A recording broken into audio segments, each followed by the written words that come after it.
All right, if I could, I'd like to call the meeting to order this afternoon. Welcome, everybody.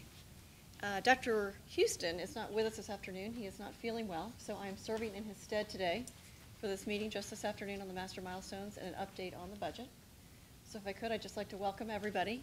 And again, we have two agenda items in this special meeting, and that is to discuss the master milestones and an update on the budget. So before I proceed in handing the reign over to Dr. Gabriel and Dr. Stewart. Dr. Thornton, are any opening thoughts you might have? No, other than good afternoon, and today's a good day for the board to continue this conversation and discussion around some long-term projects and the implications that they would have for the school division, not only next year, but in the years to come. Great. So it's good to be here. Good, well, thank you. Okay, I'm just going to turn it right over to Dr. Gabriel and Dr. Stewart to talk about master milestones. Again, welcome also to everyone. Good afternoon. It's a beautiful day out here, and I know that your time is very valuable. Dr. Stewart and I are very excited to continue this conversation that we are having on the master milestones. I want to begin with having the end in mind, knowing that we will end on time today, knowing that we will continue this discussion in July as a part of our board retreat. So I know that we will have lots of good discussion, and we will be able to continue this discussion into July. Speaking of the milestones, when I went back and started to review items that we would discuss for today, it was a year ago that we were here discussing master planning, and the day after that is when I had my little one, and she is going to be 1 on Friday. So talk about milestones. We are making progress. So at this point in time, I want to turn it over to Dr. Stewart. He's going to give us a brief overview on how the milestones evolved and where we are with them right now. Thank you, Dr. Gabriel, and thank you for your leadership in this, and not only that, in creating the Norfolk Public Schools of the future in your own family. In order to help students learn, that's the mission. It's about a coordinated and coherent set of nurturing school board actions that we either voted on or there was consensus about by the Norfolk Public School Board over the past 6 or 7 years. Picture your meals for a day. Any one item contributed to your physical health, such as green beans or orange carrots. Any one of these items in today's master milestone conversation could nurture learning by themselves, but taken together, they are a panoply of nurturing activities for education. It is about helping students learn, and without further ado, let's go through them. All right, sounds good. So how this will work is we have about 17 items that we have discussed, and we have some of the items right here on our board. They're not going to be discussed in that order, but I will prepare you for the topics that we will discuss. And we are going to give Dr. Thornton an opportunity to make a very brief comment on some of the items. And then what we're going to do is ask board members to add any input that they might have in taking the conversation to the next level. What next steps we can clearly give the administration so that they can go and prepare what will be necessary for our next update in July. So with that in mind, let's go ahead and get started. The first 5 topics that we're going to discuss are the new schools in construction. So I'm going to hand it over to Dr. Thornton. Thank you, Dr. Gabriel. The first item, new construction, of course, the K-8 STEM school at Campus Stella is well underway. It's under construction. It is scheduled for completion and move in August of 2016. Of course, the focus or the thematic focus of the school is going to be STEM. It will be a comprehensive K-8 school, and we're excited about where we are with the construction. Of course, the construction is one thing, but the programming is another thing, and we know that we need to revisit that to ensure that the original planning for the school is still underway, and that all of the expectations and the staffing that will be needed for that STEM focus will be in place when the kids arrive on August 16th. So construction is well underway. You can see the walls, you can see the foundations, so we're well under our way there. Great. Any board members with questions or concerns regarding Campus Stella? Just a couple of things. Thank you. Well, Dr. Thornton mentioned the programmatic piece of it. I've been serving on the SPMT, and so there's been a lot of work that's been going on there, both in terms of looking at the mission and vision and names, but still trying to get a handle on the programmatic piece is a big deal. So I don't know if there's any timelines that we have in mind that aligns with the construction schedule when we can actually say by a certain date we need to have that programmatic piece in place to support teacher training and professional development and so forth. The other item was two other items I had. We had the advantage with the Lakewood School of having a principal who was able to spend a year planning. And I know if there's any thought being given in terms of trying to provide some type of planning support. So we have the principal there who's obviously focused on the day-to-day teaching and learning in the building. And then, just from my exposure at the SPMT, that she's also getting tasked and pulled with also trying to get the new school up and running. So I know if there's any resources that we could potentially look at in terms of supporting the planning piece. And then lastly, the school right now is split. When we tore down Campus Stella, we have, K through 2? I guess it is over at, or maybe it's K1. K1 over at Berkeley, and then 2 through 5 at what was formerly Dreamkeepers is now Campus Stella. Is there, I guess something else I would just throw out there for maybe administration and board consideration, since we've done these other pairings, at least for this next year, if we can't do the planning principle, then is it possible that the staff that's at the Berkeley Center could just operate under that principal and assistant principals and so forth there, and then have the staff that's at the Campus Stella site focus on 2 through 5, and that might just ease some of the burden of having to go back and forth between two schools. But those are the three things that I thought of in terms of Campus Stella. Any other questions? Yes. The comments. I'm sorry, Dr. Stewart, let me ask you this. Dr. Thornton, did you want to respond to Mr. Jordan? Other than the fact that we will develop a timeline for the programming, ideally, that would really kick off in earnest probably about halfway through the construction phase. So once we get into this new school year that's coming up now, then we really need to ratchet up our programming in a more intentional way with that. As it relates to the planning principle support, the one unique opportunity we had with the Academy for Discovery at Lakewood is that it was really, for all intents and purposes, it's a brand new school that you would have the opportunity to have a planning principal who would not be pulled in day-to-day responsibilities. As it relates to a replacement school, which is essentially what Campus Stella would become, the challenge there is that if we were to designate a planning principal, or the existing principal would at some point become the planning principal, then we have to make sure that the day-to-day activities at the existing Campus Stella, even if we were to do the grade reconfiguration that you mentioned as well for next year, we would have to make sure that that principal still was engaged in the day-to-day instruction. That's something that Dr. Birdsong and I were talking about earlier today. One idea potentially could be, and it's dangerous in putting ideas out before they've been really vetted, is that if we could provide some additional administrative support that would help the principal at least free up the principal for the new school to devote more time to some of the planning aspects, some of the recruiting, some of the staffing aspects. So that's an idea that we can explore, even if we can't designate a planning principal, because in all practicality it may not work very well, but perhaps some additional administrative support.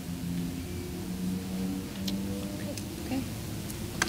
Yes, Dr. Stewart. Mr. Superintendent, I think you have someone capturing comments from this. Your great stenographic colleague, someone in the room? Well, we have Chief of Staff, Dr. Birdsall. Couldn't be a better person to capture this so that this is not lost for the retreat that will follow. In regards to Compostela and Larchmont that I'm most familiar with, and probably Richard Bowling and Ocean View as well, and in the future, Camp Allen, there were things that the community passionately advocated for that were not possible to accomplish during the initial building of these schools. You may remember some of those conversations. I don't know if those things still exist, but I would hope that what community members had expressed that they wanted, and I can go to gymnasium and auditorium, that those ideas, those wishes that were expressed last year could be kept, because at some point in the future, and I remember hearing Mayor Frame mention we may have new revenues, referring to the mall at Lake Wright. At some point in the future, what the community had said it wanted and could not be met with the allocation this time might be possible. So I would hope that the school boards of the future would have the benefit and not lose what were expressed by residents of Compostela, Larchmont, Ocean View, Bowling. Of course, the design of those 4 schools that are currently in the PPEA, those designs are essentially completed, 2 of which are under construction. Larchmont and Ocean View, the design is essentially completed. So in terms of any major structural changes to the design, I think at this point it'd be a challenge. But any of those other, what goes on in the building that perhaps we can explore with the city if additional funding becomes available. In my opinion, I'm not saying that it's a commitment to do that. I just want to keep what the community said it wanted for future understanding. And being a former superintendent myself, I know miraculous things can be done when there's money. So noted. Okay. On to Larchmont, the next school under new construction. Dr. Thornton, any update? All right, Larchmont, again, the design is essentially completed. Construction will begin very soon, and it's scheduled to open a year following the opening of both Richard Bowling and Compostela. So it's scheduled to open in August of 2017. Any board comments? No? Same comments apply to Yes, sir. Okay. School at Broad Creek, Richard Bowling. School at Broad Creek, Richard Bowling is under construction. Again, scheduled to open in the August of 2016. The focus there, of course, programmatically would be a comprehensive elementary school, but also a primary years IB program at that school. Any questions? Dr. Reverend Hayward? So, I understand that there's a change of leadership at that school. And that principal then would be a principal who would be opening the school, would it be? I mean, we would be looking for a principal who would be preparing for the opening of the school. And so are we going to be looking outside the district for a principal, or are we going to be looking inside, or is that just going to be, how will we approach this in terms of the real importance of this particular opening? Of course, Dr. White, who is the current principal at Richard Bowling, he's going to be going to a neighboring school division. Yes. Much to our disappointment, but we wish him the best. So we have already started advertising for the new principal at Richard Bowling. A separate advertisement has gone out for that school. It'll be open, both external and internal. We always encourage our APs or existing principals who are prepared and ready to assume principal roles within the division. But we also want to open it up for external, highly qualified and effective candidates. So we're advertising. We started advertising for that position last Friday, along with Terrellton, which is So my principal's retirement. point is, has there, and what you're looking for in terms of the characteristics of this principal, are we looking for a principal who has done this type of thing, who has opened up a new school and all that's going to be involved and engaged in that? So are some of our specifications for that individual, take that into account? I think we did note that it is a school that was under construction for replacement, and obviously that is one of the unique characteristics of this school. I don't necessarily know if we said those were going to be criteria for evaluating a candidate, but just to let the candidates know that Richard Bolin is under construction to be replaced. So in a school like, Yes, Madam please. Chairman, may I have one more question? Yes.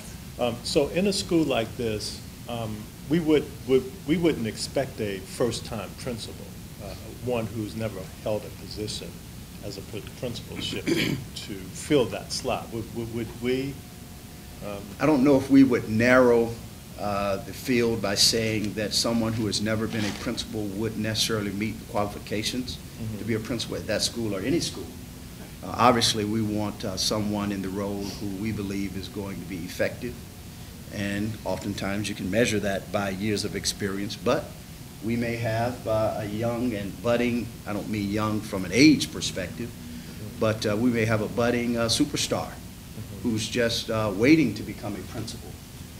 So just years alone isn't an indicator as to whether or not the principal will be successful. So we welcome experienced principals, but at the same time, we will not narrow the field to those who do not have, to only those who have experience. Thanks. Does that answer your question? Pretty much. We have no I'm objection against any as long as they're qualified and we believe that they can do the job. Yes. So I know that our sister divisions have actually recruited from us. I think Dr. White is a recruitment. And so I'd like to think that we would be proactive in finding those individuals in surrounding districts who have a proven track record and who could open a school like that with great success. So that's my concern. I'm sure that's your concern as well. Dr. Robinson? On that same vein, would there be any special qualifications looked for in a principal to take over Richard Bolin because it's going to be an pre-IB program? I think that would be a significant area that we would hope that the candidate would have some experience. But you're not going to find, at least in this area, many primary years IB programs. So that would be, quite honestly, an added bonus if we were able to find or recruit someone with that. Because again, we don't have in this area many primary years IB schools that are fully designated as such. Dr. Birdsong, did you? Dr. Thornton, he is correct in that. But we can frame the interview questions such that you can talk about the components of the program and see how much knowledge and experience that the candidate has in that area. But it's highly unlikely that we'll find someone that has specifically experience in a pre-IB program. But with the hire in mind, you're still going to want to make sure that they're going to be able to be effective in that environment. Absolutely. Absolutely. Any other questions before we move on to the next school? Dr. Gabriel? Okay, so yes, I share the concern for wanting to have a candidate in that building that perhaps may not have the direct experience with the IB program, but has some exposure perhaps to it. I know that Principal Smeagol, although he never had direct experience with running an IB program, he was a part of Granby High School, who had the International Baccalaureate program for the high school years. So he had the exposure to it, and I think that's important, especially because, with the SPMT with Lakewood, we were able to discuss mission, vision, qualification, so that when we applied for candidate status from the IB group, we were able to have all of that in place. And since this new school will be set to open in 2016, it would be good to go ahead and get that ball rolling and make sure we have the funds allotted for the application process.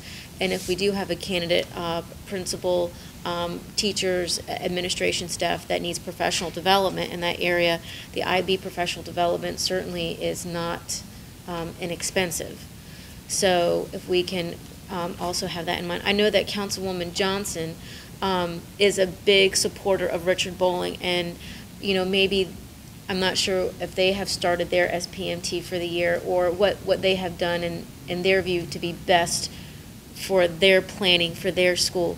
But I think that what happened with Lakewood, and granted we did have a year to plan, I thought that it worked really well. So if we could work on those updates for July, I think that would be really beneficial. So the next school is Ocean View. Again, Ocean View, design is essentially complete, and construction will start very soon, and it's scheduled for completion and opening for students and staff August 2017.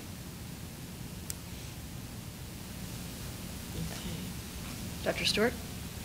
In regards to Ocean View, it is wonderful to see the Community Recreation Center attached to Crossroads and at Tarleton and various other locations.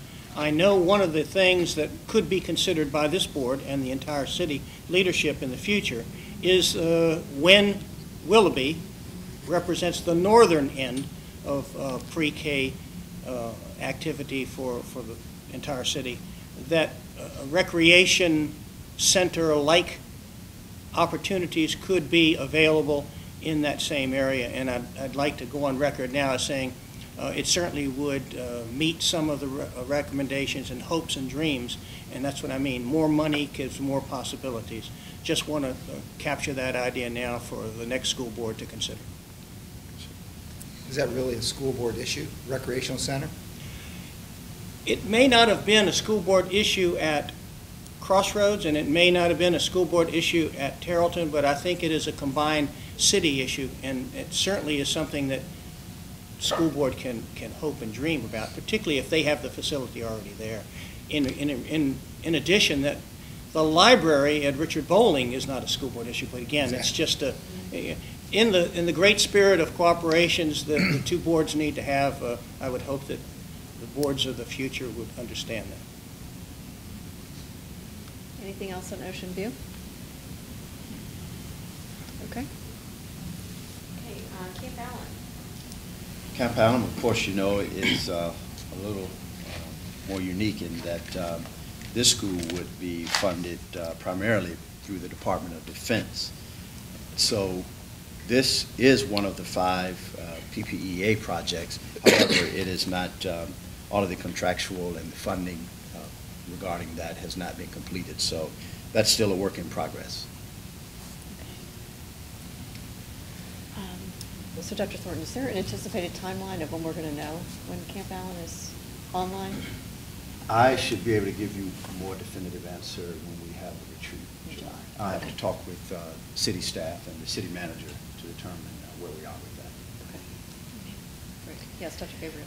I think that probably for the staff and the students and family members that are part of Camp Allen's, and this is fine for the retreat, something to bring them up to speed before school starts in September, to let them know where we're at, what things they should expect for that upcoming school year would be beneficial for them, because as much information as they can have ahead of time probably ease any kind of concern that they might have about what is the fate of their school.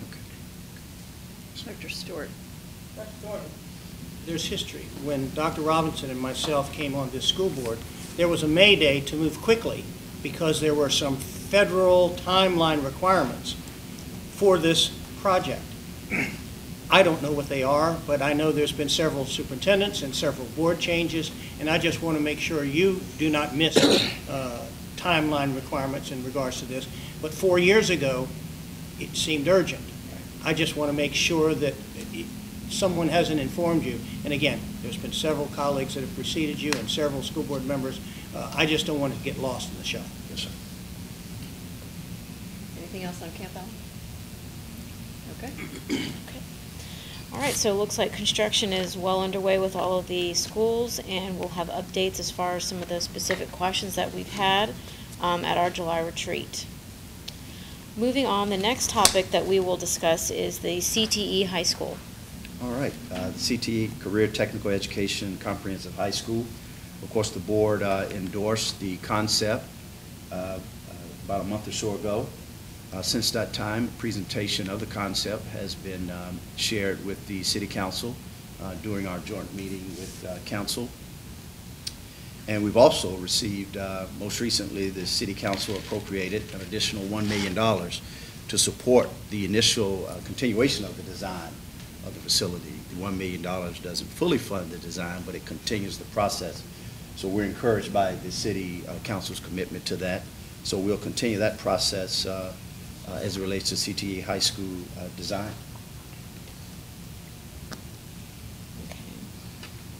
Dr. Reverend Haywood. Dr. Thornton, since we're now in the design phase of the CTE, design will have impact on program. Having had some discussions about the need for artistic programming at the CTE building, I would like to know if some feasibility would be given to the idea of putting in that building band rooms, rooms for art, and this kind of thing. Is that already being done? Well, it's intended to be a comprehensive high school. Right. So it would have those basic high school resource or art, music Right. support that you would have in any other high school. So they would be able to have their expectations, orchestra yes. and all of that, because, talking to some of the music folks, that was a big concern of theirs, and they were not aware that those structures would be placed in that high school. yeah, it's been our understanding all along that it's intended to be a comprehensive high school, CTE high school. Embedded in that comprehensive high school would be the areas that you would see in a typical Yes. high school, including art, music, band. Dr. Robinson. From my understanding, the design phase at this point is schematic in nature, which means that it's designed to provide an overview of what is going to occur at the CT High School, and it's mostly to drive fundraising. So we have something to show the state, the business community, philanthropy community on how to gain funding to build the school. The program actually is going to drive the design of the building, but as Dr. Thornton said right from the beginning, it's a comprehensive high school. It's going to have arts, band, music, as well as sports, and as well as the high-level academic program. And so Go ahead, Reverend Haywood. yes, so in the development of those plans, is there consultation with those who would be leading these major programs, departments, such as music and art? It hadn't got to that point yet. Hasn't gotten to that No, point. this is just schematic. Once they Okay. get into the design phase Yes. of the building itself, then, and it encompasses, that's the next phase after this. Okay. Programming committee would be Right. formulated And to those really people would drive be that and work with the represented. architects and the design team. Thank you. Dr. Stewart. In relating to the two words of coordinated and coherent, items 11, 12, 13, and 14 are significantly related to this in the coordinated and coherence of all of this, in my opinion. But there's one alert I'd like to give from my opinion. The folks in the community that have graced us with their support for this initiative, it's wonderful. And the coordination of that is wonderful. But we need to make sure they understand. It seems like the newspaper either misquoted some of those folks or somebody is not on the right page. The right page to me is the principal of that school runs that school. And we need to make sure that that's very clear. We don't want our partners to have any misunderstanding about who runs the school, just like when I was in the Army, I ran the platoon. Principal runs that school, and I think it's very important that there isn't any illusions on the part of our partners that there's anyone else running that school. You don't need to agree or disagree, but I guess it's no other way possible. I just want to make that perfectly clear to the folks. But I also want the opportunity to make sure that when we talk about 11, 12, 13, and 14, because that all of those relate very clearly to this major activity that's going to help reimagine the entire system. Yes. And I just wanted to, so I guess that means that later on we'll talk about potential boundary changes associated with the CT high school. Does that fall in another item? We can talk about that when we do our demographic study, poverty targets, Educational planning. Okay. we can do that. The CTE, though, is very exciting, and I'm looking forward to that continuing on, and I think the schematic design work and groups meeting to move this forward will be instrumental in keeping the momentum. Absolutely. This is a community asset that all are looking forward to. Madam Chair, can I ask one Yes. other question related to that? And maybe that falls under 16, but when we start talking about the capital improvement budget and the 5-year capital plan that we've talked about, so it's, and correct me if I'm wrong, but it's my understanding that the business fundraising is really targeted around the equipping of the school, and that the construction is something that would still follow our, at least as of right now, the traditional funding model. Is that correct? That's my understanding of the concept. So then, I guess at some point in time, then we'll have some deeper dive conversation around how the CT high school fits with whatever other capital needs. Absolutely. And how we prioritize and all that. Absolutely. Yeah, there's no question that will have to take place. Do you have any idea when we may get to that point? Well, we will, although we have a 5-year capital improvement plan that the board approved, this fall we'll come back to you again with that same plan to identify any adjustments that need to be made to that plan. Also, current year will drop off, and if projects that have not been completed need to move forward into the next year, and then we'll add another year, so it'll give us a chance to really add more, make some adjustments and revisions, and that would be the appropriate time to get more detail around this project and others that are needed. I mean, correct me if I'm wrong, because I thought that was one of the main goals of the master milestones, is to be able to kind of pinpoint some of these big rocks, and then what the process would be to try to narrow them down to pebbles. There's going to be, pardon me, may I? Yes.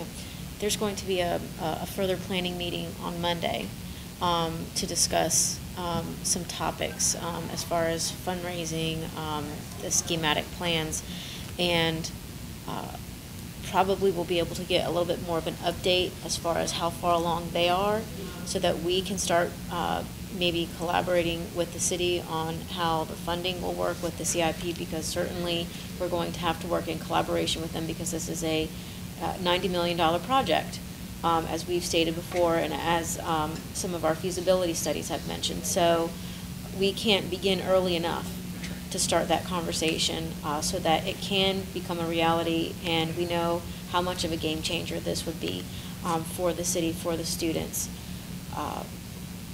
So perhaps we can get, maybe do a deep dive on this in July. Or we'll certainly talk about it again in July, Right. because at that point, we might have a better sense of timeline, audiences, and where the revenue streams are coming from, and how much would be apportioned to each one of those revenue streams, so we know what we need to ask of a philanthropist, of the city, of the state, of industry. You know, something along those lines. So, great, okay. Yes, Dr. Roth. Just to add to that, that's why the schematic portion is so important.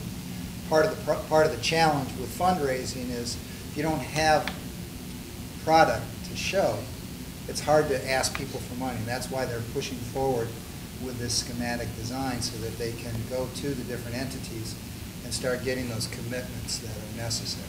And it's going to be a drawn-out process.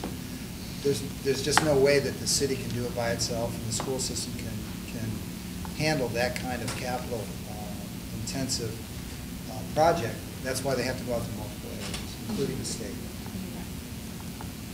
Okay, next after Okay. CTE. Okay, reopen the new IV-38 school. All right, the formerly Lafayette Winona is now the Academy for Discovery at Lakewood, 3-8 IV school. The outfitting of the school is well underway. Furnishings, technology has been ordered. The painting of the facility, a lot of the work that was needed to get the facility refurbished, if you will. The staffing is underway for the school, of course, to go into effect at the beginning of the new school year, new contract year. So Mr. Smeagol and his team, working with division staff, feel pretty confident that we'll be ready for students on day one. So we're moving right ahead with that. Moving right ahead. Any board comments? Dr. Stewart. Again, the connection to 11, 12, 13, 14, 15 is critical. So in the future, I may refer to them as we move through the items. But in this particular case, right now, something can be done that 10 years from now could pay off. The example is on the board with you, Dr. Gabriel, is Dr. Robert Spina from Old Dominion. What's the name of that board that is advising Mr. Smeagol in this? Oh, the SPMT? Yeah. Well, Dr. Smeagol has taken a deanship in Texas and won't be here, but Dr. Spina well understands something that I've mentioned for the past 2 years, and that is the critical nature of gathering qualitative data.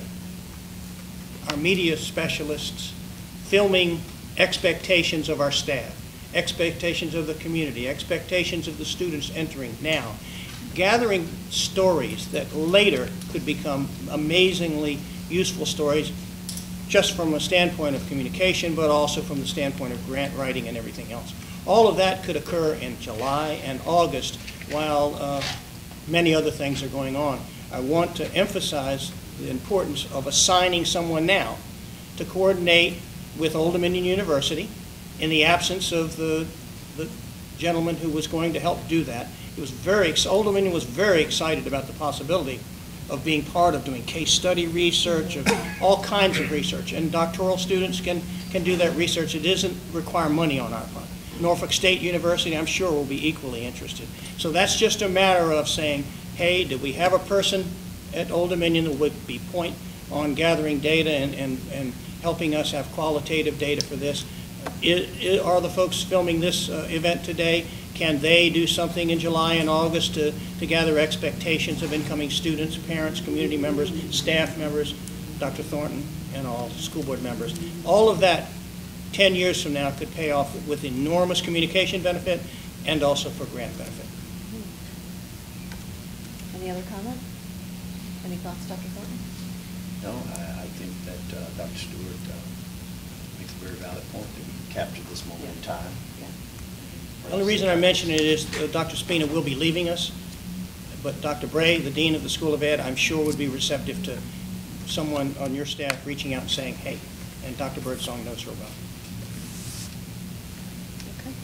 Dr. Okay. Gabriel? Great, okay, Open Campus High School.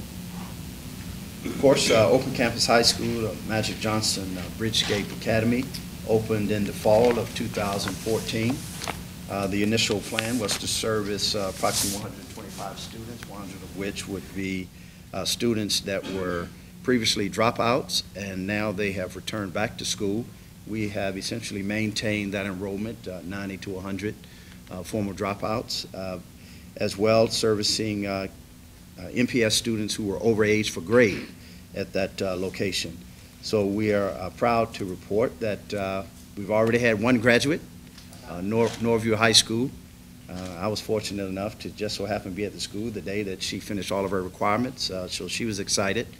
And you'll hear more in next week's work session on what we anticipate, hopefully, the number of graduates between now and June. So that program is well underway. Ms. Hester and her team have been working, and we expect great things from Open Campus as we continue to develop it it's hard to believe that it's only, it's less than a year old. But we feel like the foundation has been set for us to continue to develop the program. We're not necessarily planning to grow in numbers in terms of for next year, but just to go deeper in the quality and the depth of service that we can provide those kids as we kind of learn some lessons in this first year operating the program. Go ahead. Because I know Dr. Thornton, too, let us know, are you going to be updating us next week on how we're going to continue with recruitment, how we're going to continue to try to seek grant funding? Because I know we've been a fortunate recipient of some grant funding now, but what is it we can do to make that program truly self-sufficient, which is, I believe, our initial aim? And how is it we're going to grow? So when do you want to cover that? Is it something you can address today or next week? Next week, we are planning to provide you information on some of the enrollment and some of the graduates that we're anticipating, as well as the number of credit courses that have been achieved by the students. We were not prepared for next week to provide any specific information around grant opportunities. We do know, we can share with you that this year we were the recipient of a grant through Opportunity, Inc. to provide some additional slots for students, which we're proud of. We'll continue to work with those students. And I think we'll continue to kind of mine that Opportunity grant focus for next year as well. So we can share some of that with you, but the focus is really going to be around the students that we've currently served this year and what we anticipate in terms of graduates. Okay, so in terms of a master milestones discussion, though, I think early on we were saying that it would be wonderful if we could make this program self-sufficient, because I think we felt there was a lot of grant funding out there. And if we can demonstrate and communicate the success of these graduates, starting with a Moorview graduate and more, we have proof in the pudding, as people might say, that would make it easier for us to go out and ask for support. Yes. So, Opportunity, Inc. has been very supportive. Great. And we've got an award from them for next year, and we can share that with you. But beyond the Opportunity, Inc. at this point, no significant grant opportunities have been realized yet. Okay. So that's an area for growth, definitely. Dr. Robinson. I know that there's no plans to expand the program as of yet, but I would like to keep it on our radar as soon as we possibly can, because we have such a need for this program. We have more dropouts that could benefit from it, and the big push would be the over age for grade children at the high school and middle school level that could fill the seats. So I think that's why the grant writing and grant seeking is critical to its success. If I might, one of the program development components that we have built in is a year one evaluation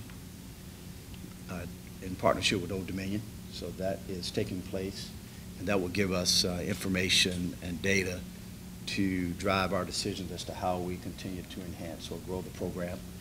We don't want to get too far out ahead with resources before we get some initial program evaluation to say how should we target additional resources, and those that we receive from an Opportunity, Inc., how can we best utilize those? And we think that the results of the program evaluation process is going to help us really define how we develop the program, both resources and how we can serve the students. So. Dr. Stewart. Everything I said about CTE, I say now about Open Campus. You know, this was one of Dr. King's grand contributions. He had done something like this previously, brought this to us. It's really quite a exciting adventure that we're on. But I want to build on something Dr. Robinson said and something Ms. Doyle said. I really think that we ought to be asking the question now, what is good and how can we make it better? And what is not as good and how can we make it better? I think we ought to be asking that, what expandable possibilities there are. I think that ought to be part of the initial conversation for next year's budget. In addition to that, with grant writing opportunities, you have a student that you just saw that finished this program. What a great start to have the #1 student who completed this program be captured on tape, captured in writing, to the extent that they wish, to use in grant writing, in communications. This is a great success story, and I want to thank Dr. King wherever he is for this. Dr. Gabriel. Right, so agree with that. And in fact, maybe we would even consider that for next year as students come in to maybe do a brief testimonial before they enter so that we have something before, and then when they graduate, maybe revisit them with a testimonial for the purposes of growing the program and how much those videos would be in achieving more monies and funds to help make it self-sustainable, which definitely is our goal.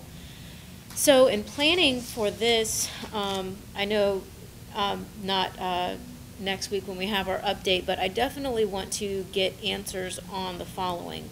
The percentage of students who are graduating, the percentage of students who are able to return back to their home school because they have been able to close the gap with credits that they needed to in order to be on time. What our 5-year plan will be with them. I know that we had a basic kind of outline as to where we thought it would be over the next couple of years, but where that 5-year plan is tied to funding for that. And again, I guess, and also with the 5-year plan, is the facility going to be adequate? And do we currently have daycare for the students there right now? I can't recall. No. I don't believe we do. I That was know the initial intent. That was the initial intent, right. So if that might be something that we want in our 5-year plan, then let's have it on paper. And it may not come to fruition, but as long as we have the goals in mind, I think it would be something for us to easily go back and see if those items are attainable. And again, grants, as much as we can, so. Anything else? Yes, Just, Mr. Jordan. Dr. Thornton, did you say when the annual review will be done?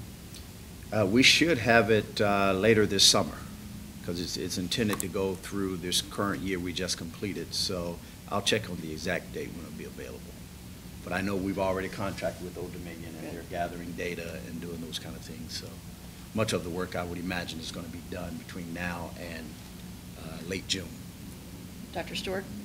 Just one more thing. I know that this graduate who just finished will someday be a wonderful mentor for someone else entering this program. I know that all of these people will reach back and be of assistance. And I just heard of a wonderful person on NPR who received some money in a foreign country as a result of our benevolence here in the United States. And the first thing she was going to spend that money was reaching back to someone in a poverty situation. So I think people involved in this program will be some of the best mentors for the future of this work. Dr. Gabriel? Okay, number 9, completing the K-8 initiative. Dr. Stewart, would you want to speak on that a little bit, just because you have the history with the board on Yes. that? Dr. Robinson and I joined the board. We learned that there was a commitment several years ago. Remember, some of these items go back 6, 7 years. There was a commitment to have a K-8 school, beginning with Ghent, to have a K-8 school for each high school. In our last conversation, the board decided to suspend the K-8 initiative without assigning one to Lake Taylor, with the Lakewood School being assigned to Granby, with Crossroads being assigned to Norview, etc., with Compostela being assigned to Booker T, to suspend any activity on the K-8 school for Lake Taylor at this time, but reserving the opportunity to return to that idea. And I believe, Reverend Haywood, that was your proposal in the end, and the board supported that as just a suspending at this time.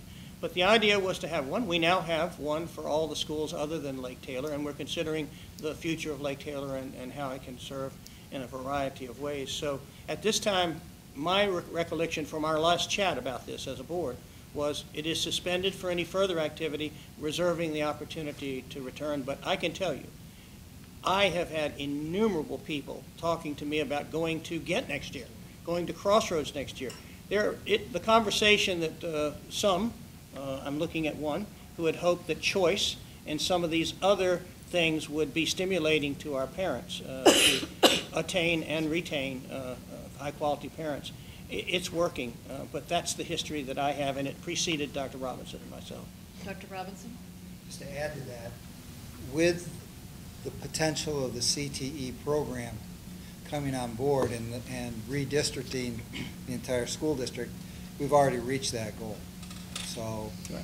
if the alignment of the K-8 determines on which zone, how we zone out the schools in the future. So. Yes. And I would just like to add that I also think that the conversation is probably closed at this point in time as well. The Academy for Discovery is a 3 through 8 model, and I know that there's been some question about whether or not it would eventually be a K-8 model. And in talking with Principal Smeagol about this, he gave me a lot of good insight into why preserving it as a 3 through 8 is very important. First is that in order to have the choice seat options at the middle school level, we need to keep the school small on the elementary side so that we can offer those seats in the middle school years. Additionally, if we have, you have to have so many students in the middle school level in order to have a sports program. So if we were to ever even think about doing K-8 at that school, it would have an effect on sports participation and our options for choice. And because I think those two items far outweigh needing to have K-1-2 there, I would say to leave it at this point in time, 3 through 8, and go ahead and close the book on the K-8 discussion as far as that goes. Mr. Jordan, you had a comment? Just for clarity, so we have however many K-8s or 3-8s that we have, but it's not the case right now that the K-8 or 3-8 is specifically aligned with with the high school, right? So specifically, I mean, again, it's citywide. Lakewood is citywide. I guess Crossroads is in a zone. But I just want to make sure that we're clear that right now that's not the case. We have those schools, but they're options. They're not like you either choose Norview Middle or Crossroads K-8. That's not the way it is, right? That was what was originally posed to us. Correct. I was just describing the history of it, not necessarily the reality of it. Right.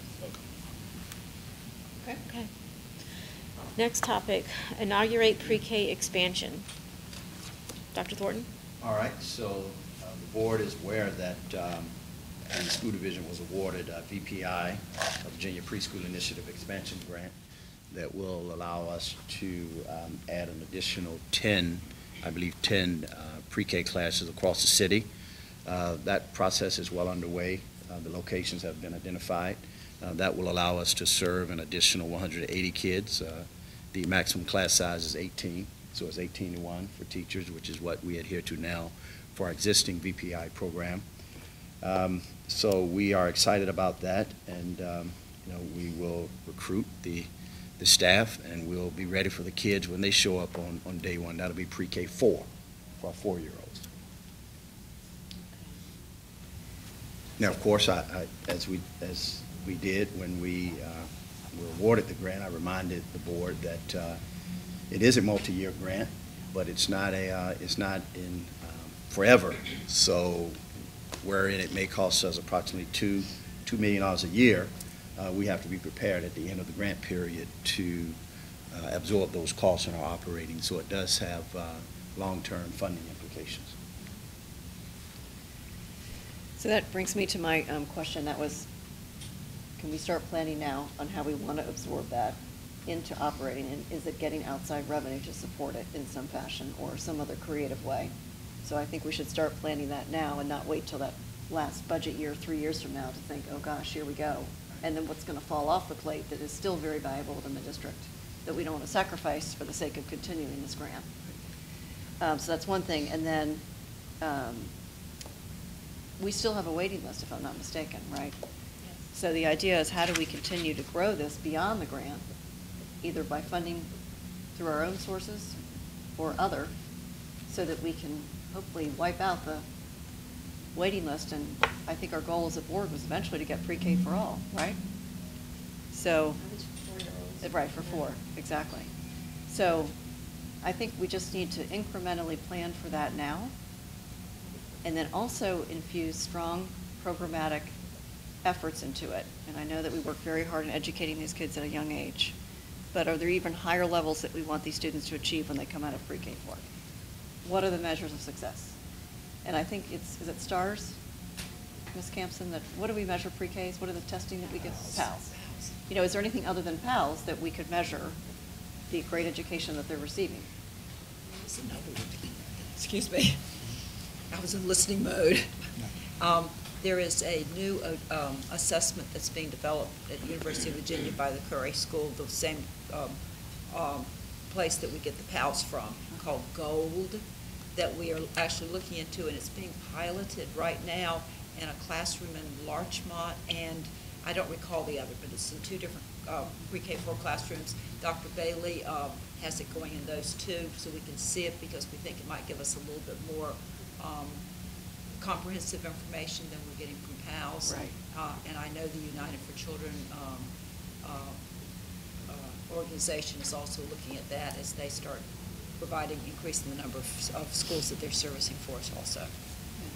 So it's kind of ongoing. I don't have a definite answer for you yet, but we're actually hoping that we'll be moving to it in a year or so, and it'll go pre-K 3 through kindergarten. So I guess in closing, what I would say is, while our goal is to expand pre-K, let's do it in a rigorous fashion so that these kids are even starting up ahead of their first grade experience, and that we're not having to catch up any other kids for any other reason. So, thank you. Welcome. Dr. I'd like to know, do we have an estimate on how many children will be on the waiting list, and still be on the waiting list? I couldn't give you that exactly right now, to be honest. We can provide it. Yeah, I'd like to know that, and It then would be I'd like to dependent on know location. how, what we need to do to bridge that gap. Yeah. How many classrooms does that equal? And where do we need to have them? Right. And oftentimes where we need them, we don't have the space.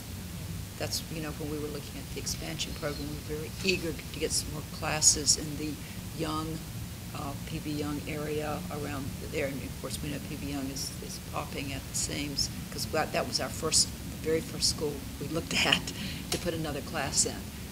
It's also a space consideration.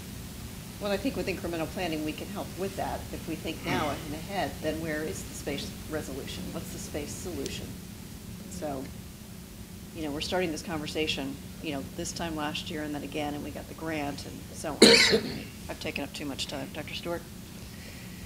This is a high dollar item, but could be one of the most significant things. Right now, there's great support at the federal level and the state level of Virginia for this initiative, and at the city level, with business folks and also realizing this. But I think when we were able to go to 5-year budget outlooks, it excited me. I think City Council has to know what's coming down the road, when the bulge of this has to be reassumed by the city. My dream is that we have every year pre-K 4 for more until we have pre-K 4 for all. And then we turn to pre-K 3. There's an awful lot of research support for this, and so I come back again to the same theme for the two previous items. I think it's very important to approach Old Dominion, Norfolk State, and even expand it to Christopher Newport, Liberty, William and Mary, and other universities, to have a cadre of doctoral students, master level students, who are willing to do educational project and research. And they all want to do relevant research. And in this area is a rich area of interest nationwide. So having that cadre of folks from each of those universities, maybe even Dr. Birdsong, a competition. Let's see how much rich research we can get out of all these universities, out of their master levels and doctoral level students.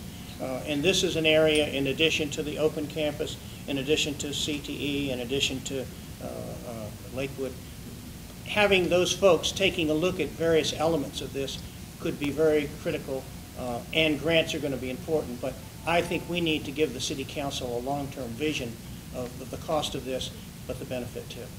Thanks for listening. Dr. Gabriel? Yeah, I have several thoughts and comments on our pre-K program. I guess I'll just start with what we have in place right now.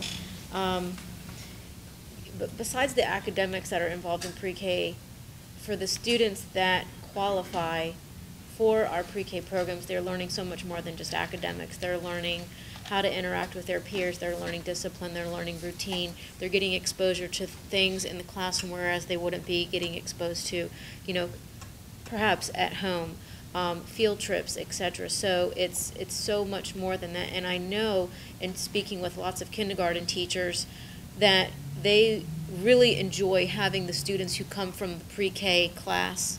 They're ready to go, they're prepared, they know the routine. So I think for our district, being a urban district, dealing with the poverty that we have in place, makes us unique, it's essential, and we need to have focus on it as we are doing right now. And I think that it's very important.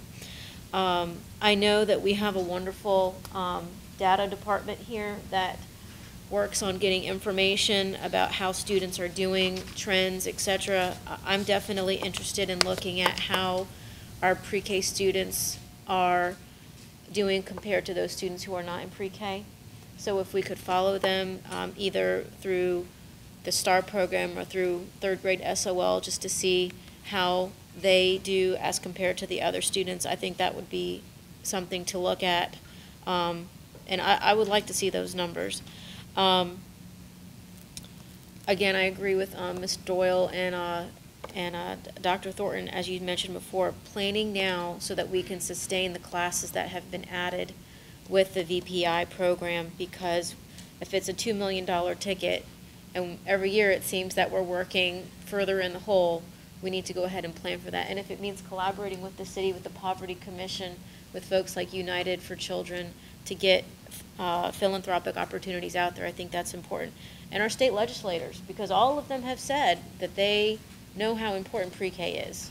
So the other thing that I have spoken about for my time on the board is figuring out how we can increase our average daily membership. And I asked council if they could look into the legality of Norfolk Public Schools charging tuition, perhaps, so that we could offer a full-day pre-K to students and families who do not qualify. I think that that would be an opportunity for us to bring in families who might be lured into a private school or homeschool setting. We can bring them into Norfolk Public Schools, show them the great experience that they can have here, the great educational opportunity that they can have here. And then knowing that we will be having programs such as IB preschool years and brand new schools in construction, hopefully they would be more likely to stay through Norfolk Public Schools. So what I'm proposing is to start planning this year. Dr. Thornton, if the administration would be so gracious to do so, start on a pilot of 3 to 5 classes, tuition-based, for pre-K 4-year-olds, full-time, full day. We would, of course, have to look at, of course, recruiting the pre-K teachers. I know that we had a lot to do this year because we had the 10 new classes, so this would be a planning year for that. Finding the location and the space, and seeing if we can start that program and just pilot it. And hopefully those students that we can attract will be of a middle income, and that might help to at least begin some movement in balancing some of our schools with high levels of poverty. So I would really like for the board, if you all are okay with that, to champion that for this year as far as planning. And I know that it works legally because Mr. Cloud is here and he's told me that would work. So we would have to know what the tuition would be, and the space, the teachers, etc. And I guess how students would qualify, because I just have a feeling that we would have an application very long. So we would have to determine who would get those spots. First come, first serve, etc. So use this as a planning year. So FY16, school year 16 would be the planning year for potential implementation. Mm-hmm. A year from this coming September. Correct. September 16. Right. If I may I think it's a good idea to pursue, although I think it's a lot of planning that may take place that may not enable it to happen on September of 16. I also think there needs to be some research into our community. What is the actual demand? What does the population say? You know, what's the N, and how many of the N do we think will, which is getting back to our research so that we can plan for it. So there's a lot that would go into the development of the planning even, and the pilot itself. And I think we would also want to look to the administration on a recommendation back once they've done on that as to what would this look like, how many, where, feasibility, and timing, you know. I mean, if you find this to be extraordinarily not achievable, you know, we don't want to send you down a rabbit hole that's not achievable. But if it's achievable, by all means, let's consider it and let's move forward on it. Dr. Robinson. I want to make sure that we don't spread ourselves too thin. That's of grave concern to me. We have all these great projects. We have all these things that we want to accomplish. We need to make sure that we focus. We focus on climate, academics, and finances. I think we need to make sure that we are very clear on that before we start expanding out into other programs. Not that pre-K for individuals to come in and pay tuition-based is a bad thing. I don't think it's bad at all. I just want to make sure that we don't spread ourselves too far and wide so we can't accomplish what we need to. Mr. Jordan. Yeah, well, I support the pilot, but I also agree with Dr. Robinson in terms of, I think that's kind of what the end goal is of all of this. At some point, we have to prioritize what we can do and when. But I do support the idea of at least having the administration look at doing a pilot of what may be involved with it, and it would help us to determine whether or not we would be spreading ourselves too thin or get more bang for the buck. But the other thing I was going to mention, just in context with this, that hasn't been said, we have the new E3 school, and Elevate Early Education has been working on statewide models and working with the University of Virginia as well on what does high quality early education, look like, what's involved with it.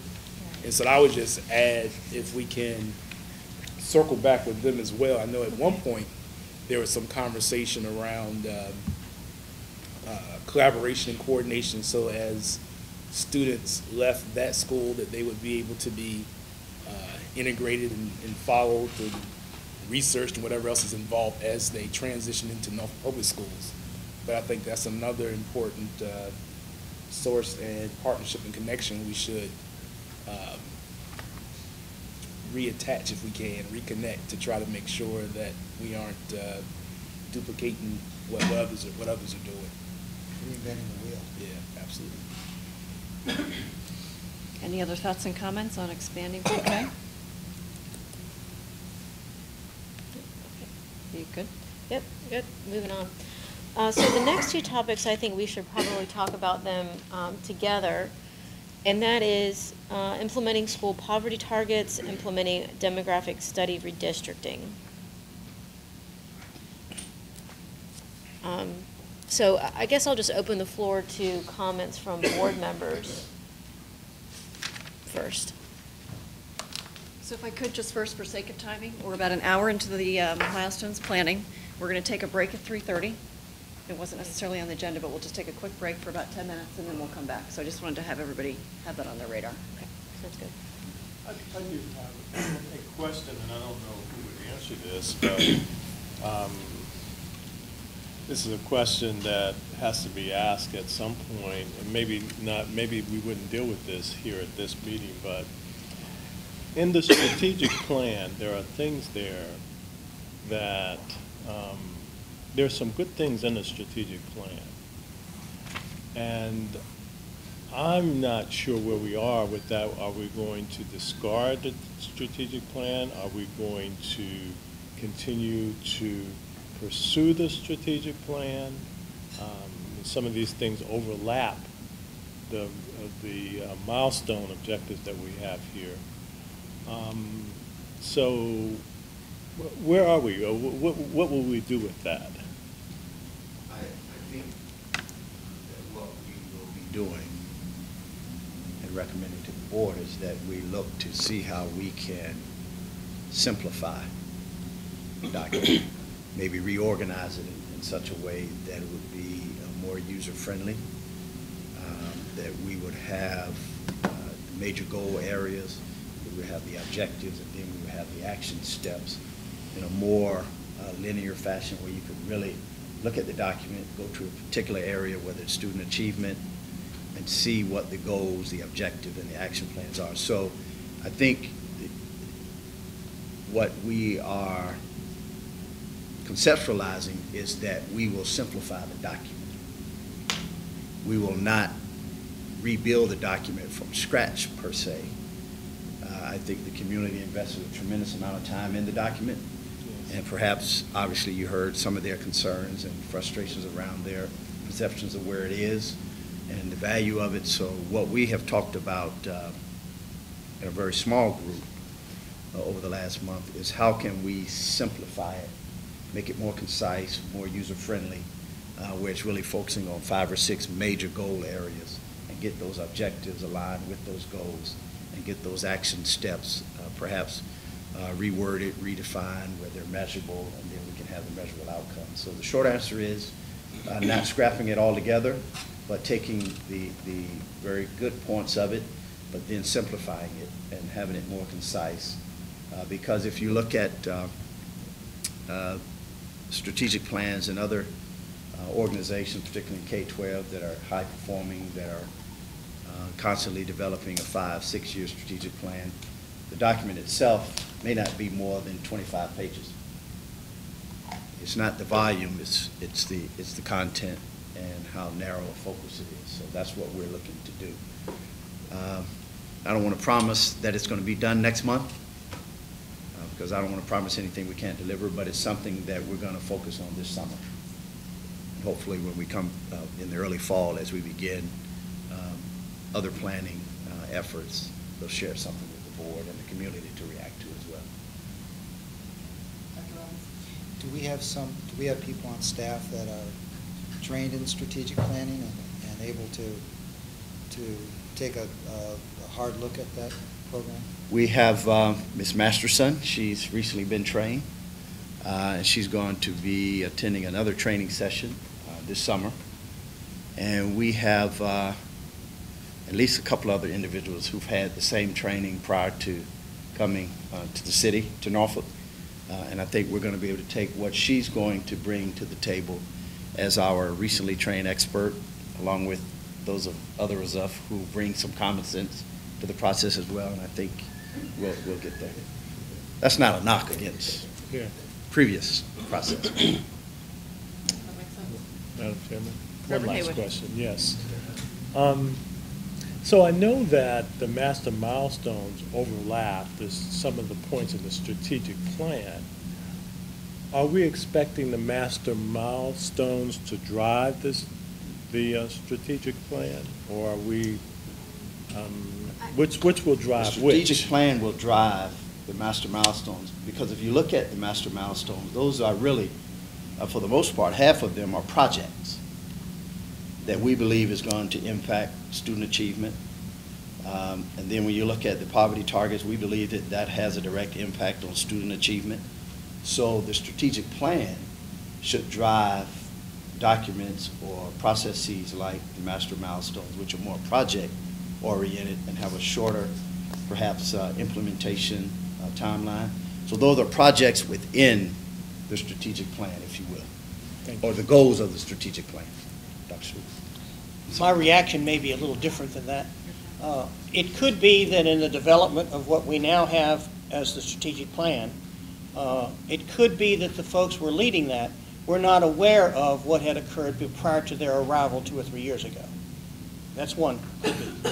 It also could be that many of these items, particularly the 2 items that Dr. Gabriel just said we wanted to address, 11 and 12 poverty targets and redistricting. A lot of these things are pretty long-term, and so my observation was, and again, you can, after July 1st, you can call me for my further thoughts, but I believe I gave you a memo on Project Access's strategic planning process, and I gave you a copy of being on that board, being on the board of senior services, of that strategic planning document. To me, what will be critical is that a strategic planning document is shareable with the community, and sometimes conciseness is good. But I'm not sure that the folks that were leading the strategic planning process was aware of all of the things. Remember, these are items that the school board said go with, goes. So that takes on a little more power than, in my opinion, than something that someone says, I'd like to. All are good, but some are go. And I'd like to speak to 11 and 12, as Dr. Gabriel raised the question. To me... Can you name those topics for the benefit of the audience? What are the topics 11 and 12 that you're referring to? Thank you very much. 11 is implement school poverty targets, and 12 is implement demographic study redistricting. From my vision on this, again, this is project-oriented, but it also long-term oriented. In doing an analysis 3 years ago, we found that the high schools had not been redistricted since 1972. CTE starts defining a lot of this. Ms. Campson just mentioned that as we look to expand pre-K4, maybe redistricting has some implications to that, because maybe we need to have a classroom here that we don't have. So to me, the redistricting component and the poverty target component all dovetail into the timeline for looking at what we might do to move all of our high schools into one less high school for redistricting. I think all have to be seen at the same time and together. I don't think that that's a short-term project. I think that's a huge and long-term project. Just as an anecdote, 1973, the superintendent of schools in Norfolk said, Warren, would you go down and work at the school in the highest poverty neighborhood for white students? And we're going to ship down to your neighborhood the highest poverty students from the black neighborhoods. That was a consolidation in 1972 and 3, right, Mr. Jordan, of all the poor people in the city. Not necessarily the wisest thing to do.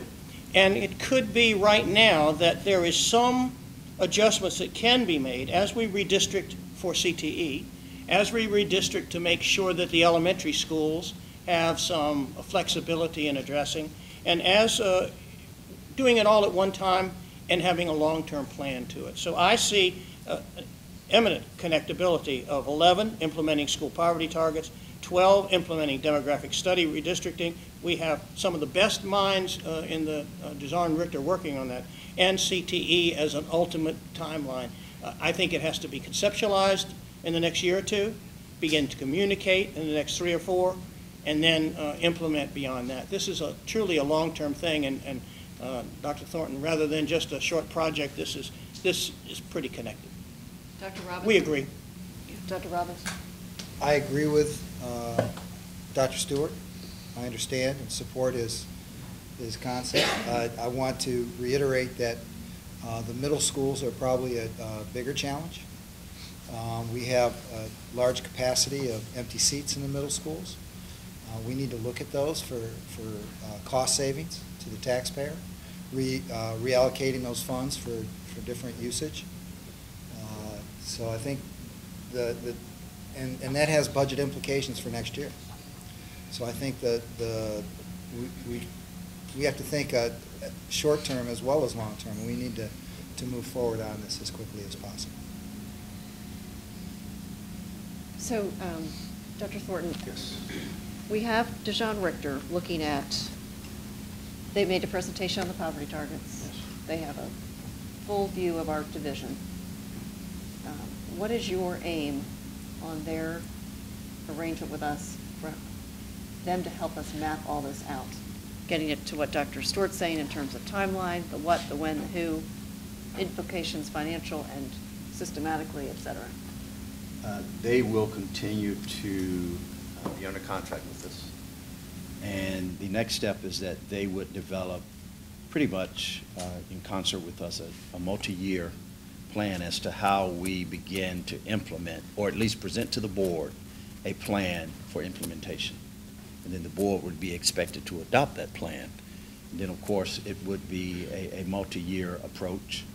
There would be a planning year, because it's going to have facility implications, it's going to have programming implications, it could potentially have staffing implications. So it's going to run the gamut of the different components of really redistricting and really trying to redefine several of our schools in the city. So it's going to be a multi-year process. And I think probably within the next 2 to 3 months, we'll be ready to share that with the board, particularly as we prepare for CIP planning, which will have to kick off in September, as opposed to waiting until December, January. Because Tracy, Mr. Richter, he's already indicated it could have some facility implications, and of course staffing and professional development. So it's going to have, it's almost like opening, if you will, opening a school or reprogramming a school in the case of the academy, because it's going to have implications in human resources, facilities, and professional development.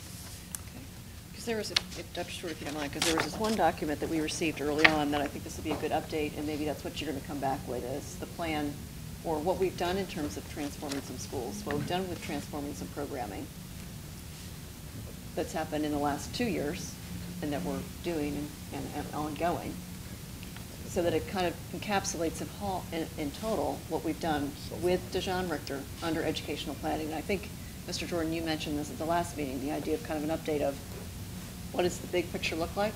And I think we throw into that the poverty targets, the redistricting, the multi-year plan down the way.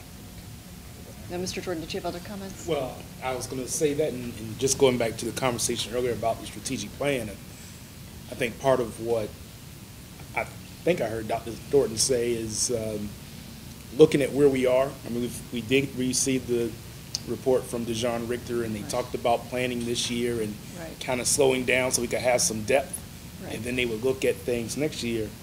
But if we were to take all the work that's been done to date and look at the strategic plan where it is, and then merge those things together, I think we will find what Reverend Haywood mentioned, that at a high level, the strategic plan touches on these items, and then at a substance level, kind of updating it with where we are, and then having that continuing relationship kind of help to frame it moving forward is, you know, a year from now is where we would like to be. So I think we're on track for that, as long as you have the, you know, the support and resources that you need to get it there. Dr. Stewart. So Reverend Haywood, a shorter answer is, if the things that the school board has said it wanted to do in votes or in consensus over the past 7 years is not reflected in the strategic plan, as Dr. Thornton works on putting it into a document that can be communicated and understood and supported by all, maybe that would be the time to make sure the strategic plan does contain those items. And Mr. Richter, I am sure, I know, can spin all these tops at the same time, can consider an ultimate goal of CTE, can consider redistricting all the schools, particularly emphasizing, as Dr. Robinson said, we already know we have a population situation at middle school. Do we want to have a Willoughby Elementary School at the middle school level where we have very few students? All of that. But I think Mr. Richter can do that. He can keep the poverty targets as redistricting, as the high school. He can keep all that in mind as he helps advise us in this. I'm pretty sure he can.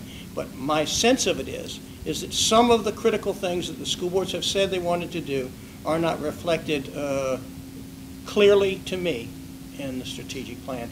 And as the strategic plan becomes a concise document that can be understood and supported by the community, perhaps that's the time to answer your question. That's my reaction. And there's no doubt that Mr. Richter and his firm can do that planning, but the challenge, the real challenge, is in the implementation with fidelity, on top of the fact that we've got to continue to focus on reading, writing, and arithmetic. We can have all the plans in the world, and they look great, and they sit on the shelf, and we may not have the capacity to implement those plans with fidelity, as well as try to get our schools fully accredited and get the kids in those schools reading on grade level. So let's not lose sight of getting to the moon while we're still down here on Earth struggling to get to the stoplight, if you will. So we've got to try to balance both of those Did you ask for an amen on that, sir? Well, you said that very well. before we go to break. Yeah, that's very well stated. Dr. Gabriel? Right, so we're a district that has 70%, a little bit more, with students who come and qualify for free and reduced lunch. So the way, now that's not reflective of what the city demographics are. So I think that in looking at poverty targets and demographics, which I am definitely not an expert on, and I don't have experience with that, but what I have seen with the school, the Academy for Discovery at Lakewood, is that perhaps school choice is the answer in helping out with trying to balance out, or at least relieving a little bit of the higher hyper-poverty concentration that we have in our district. And I think that if we have good quality programs implemented with fidelity, as you had mentioned, that will attract more of our middle-income families into the district, which will help to balance out the poverty. But at the same time, there are families who want choice as an option. They want to have different options other than what is in their home district. And I know that, you know, overall, definitely we have to focus on the very basics. So I am definitely for having quality programs and working on what we have right now. But then looking at maybe the answer to the poverty targets as being choice as the option, and using that to help with that. And then I'm going to leave everything else to DeJohn Richter and to some of my board colleagues who probably have a little bit more experience with that than I do. I think that was all that I had as far as that goes. Can I just add one Yes. other? You know, next week at the work session, the policy committee is going to start rolling out a framework around this equity policy. So from a policy standpoint, I think part of what our conversation has been is that we hope that that too will add to this conversation. So we start looking at what are the policy implications for some of these ideas that are either in the master milestone or have been touched on in the strategic plan. Yeah, good point. Thank you for bringing that to our attention. And we are going to have a robust discussion, I know, next week on policy. And we are going to modify the agenda, just FYI, to allow for more time for policy discussion. It won't lengthen the day. We're just realigning some time. So just to be clear, Dr. Thornton, Dr. Birdsong, Ms. Campson, an updated version of what this is. It's the Transformation Initiative, First Steps on the Path to Improving Student Achievement. I'll show you what I have. Definitely before the July retreat so that we can discuss it at the July retreat. Do you feel that's appropriate? Yeah, no, I think that's Yeah. fine. And then that actually just rolls into your 2 to Right. 3 month out implementation Right. plan The for July the larger retreat thing is with the- DeJohn Richter. Absolutely. Well, we're just going to be more efficient. Yeah, This is going to be efficient. Bring your blankie. and- Okay. Right. Okay, So so do if you we want to do could, the break now? yes, why don't we do, we'll take a 10-minute break. It's now 3:30. We'll be back at 3:40. Okay.